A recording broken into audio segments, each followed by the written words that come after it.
Je vous donne 30 secondes. Si j'insiste à parler, Excusez-moi. si j'insiste autant à parler, c'est parce que depuis quelques 30 ans, je travaille avec les mouvements de jeunesse. Et je suis venu aussi aujourd'hui accompagnant des jeunes qui sont dans la salle du programme Yali. En 1987-84, quand Thomas Sankara est arrivé au pouvoir, j'étais dans l'encadrement civique des jeunes Africains avec l'esprit de Thomas Sankara. Et en 87, le 15 octobre, à 16h, 15 minutes, quand on l'a assassiné, avec un groupe de jeunes Africains, j'ai aidé à mettre en place la jeunesse africaine Thomas Sankara. Et avec ces jeunes, j'ai parcouru toute la CEDEAO par la voie terrestre. Dans les universités, dans les écoles, dans les quartiers, dans les communes. Et rencontré certains chefs d'État à l'époque, dont le président Abdou Diouf, le président Eyadema, le président Ouattara aujourd'hui, qui était le premier ministre du président Houphouët-Boigny. Ce que je ressens et ressort de toutes ces tentatives d'encadrement et d'accompagnement des jeunes, c'est que ces jeunes Africains disent qu'ils ont souvent été incompris, inécoutés par les sphères décisionnelles de nos États. Et aujourd'hui, le vent nouveau qui se lève, c'est le vent du panafricanisme et de l'État fédéral africain que les jeunes exigent avec une dynamique intégrationniste forte. Au moment où je vous parle, et pendant cette dynamique, je travaille aussi avec ces jeunes sur les questions de la migration. Au moment où je vous parle, 1700 jeunes Africains sont bloqués dans le désert, expulsés de l'Algérie. Et qui sont actuellement pris en charge par notre antenne à Gao.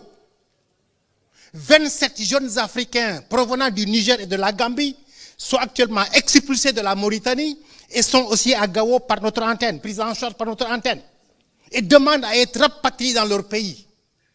Personne ne les écoute suffisamment. Personne ne les écoute. L'autre malheur aussi, c'est que nous autres qui travaillons avec ces jeunes dans le programme Yali, Leadership, avec les jeunesses panafricanistes, nous sommes vus comme des parias parce que par moments, quand on veut parler à nos décideurs, à nos administrateurs, on est considérés comme des opposants et non pas comme des acteurs civiques travaillant sur le développement pour aider nos États à comprendre les enjeux et les défis. Les propositions que nous voulons faire, c'est de dire, dans le panier, dans la calebasse africaine, qui permet de nourrir ce forum-là et de le dispatcher, désormais incluons dans les ateliers jeunes en France, pour sortir de la guerre.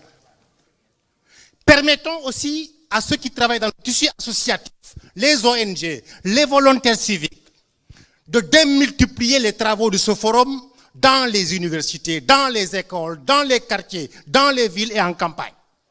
Sinon, ça reste des rencontres intellectuelles dans des salons bien climatisés, mais après, on se retrouvera un an après pour dire où est-ce que nous avons été.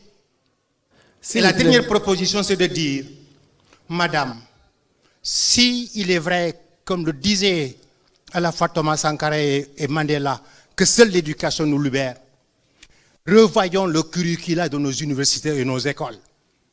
Et faisons de sorte qu'il y ait un développement, une éducation civique qui aujourd'hui a été extraite de nos curricula et personne ne le prend en charge, ni les partis politiques, qui pour eux, les jeunes sont des chairs à canon. S'il vous plaît, monsieur, excusez-moi. Excusez-moi. Mais ça a déjà été dit. Voilà, je vais rapidement donner la parole aux panélistes.